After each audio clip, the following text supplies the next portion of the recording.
ભાવનગર શહેરના ફુલસર વિસ્તારમાં આવેલ મહાલક્ષ્મી નગરના રહેતો પરિવાર દિવાળી પર્વ નિમિત્તે જૂના ઘરે દિવાળીની ઉજવણી કરવા માટે ગયો હતો।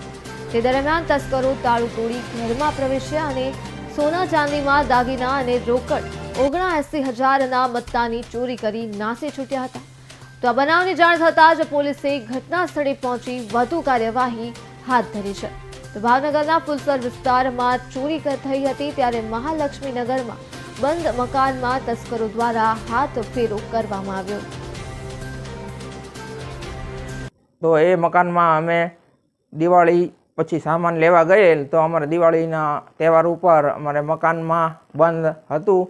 તો પાંચમને દી સવારે અમારા મકાનમાં જે આગળ લોખંડનો દરવાજો છે એ નકુચો તોડી નાખ્યો। એ લોકો હથિયાર સાથે કંઈ આવેલા છે, નકુચો તોડી નાખ્યો અને અમારા ઘરમાં ઘૂસી ગયા અને અમારા જે આ શેટી આવેલી છે એમાં બધું જે સામાન ને કપડાં ને બધું ઘરમાં ઢગલો કર્યો અને કબાટમાંથી પણ બધી વસ્તુઓ કાઢી, ઇમિટેશનની વસ્તુઓ અમુક લઈ ગયા છે અને એ પણ ઘરમાં ઢગલો કર્યો। અમારે જે ટીપડું આવ્યું છે તે એમાં પણ એ બધું ખાલી કરીને ઊંધું કરી નાખ્યું। વળી ભાગજો કે મારા મકાનના દસ્તાવેજ લઈ ન ગયા કે ફાડી નાખ્યા નહીં કે નુકસાન નથી કર્યું, પણ અમારે જે સોનાની જે કબાટમાં અંદર તિજોરી એ લોખંડના કોઈ સાધનથી મરડી નાખી છે અને એની અંદરની પણ તિજોરીમાંથી સોનાની રીંગું અને એવી માતબર રકમ બધી અને ઇમિટેશનની વસ્તુઓ ને બધું જે સારું લાગ્યું એ બધું લઈ ગયા છે।